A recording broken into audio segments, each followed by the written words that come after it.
This is important. You should always have a toy car if you work on cars. He'll like peel out.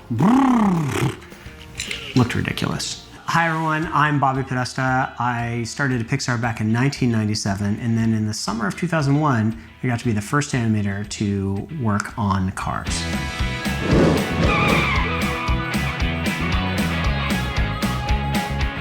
We didn't know how cars would move, we didn't know how they would talk, we didn't know how they would do anything. So the first thing I wanted to do, I want a car to come in from screen left, and I wanted to have to turn back the other direction and say a line of dialogue. And the problem with that is when I had the car drive in and they turned correctly, they went right out of frame. And then I was home and I noticed that my dog could get up on his hind legs for a hot second, or shake, or do something that was not dog-like, and then it would go back on all fours and be most comfortable. And I thought, well, wait a second, what if the car drove in, set a part of the line, took a couple steps, and then kept driving? So I did this test here of Luigi. A thing that you're gonna notice is the background that it's on. First off, it's really low resolution. The only set we had was actually the architectural digital model of this building, of Pixar.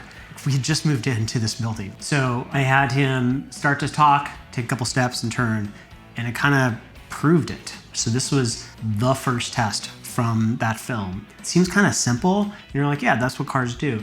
But we didn't know this at the time. This was all brand new. At the beginning of the film, I've got to set up the rules, and then once you get into it, you just accept it. Speaking of rules of cars, is sometimes they're a car, sometimes they're like an animal, and sometimes they're like a person. That's the whole goal. I need you just to believe it.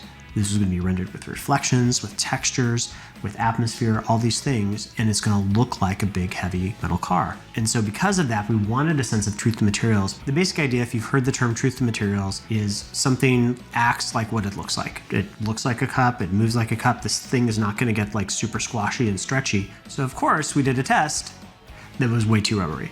He was going to be kind of like shaking off water, like a dog would shake off water. And when we did it, we were like, wow, this really doesn't work.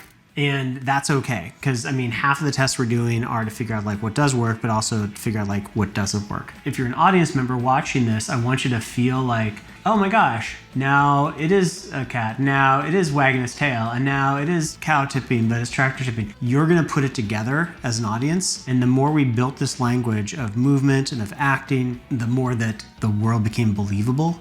I've been working with these characters for 20 years, and I know a lot of you love cars. You love them probably just as much, if not more than me. I'd love to hear from you. Do you have questions? Do you have something that you always thought, I'd love to know this, or how'd you figure out that? Send them your way. Hey, and happy 20th anniversary to Cars. Magic of animation.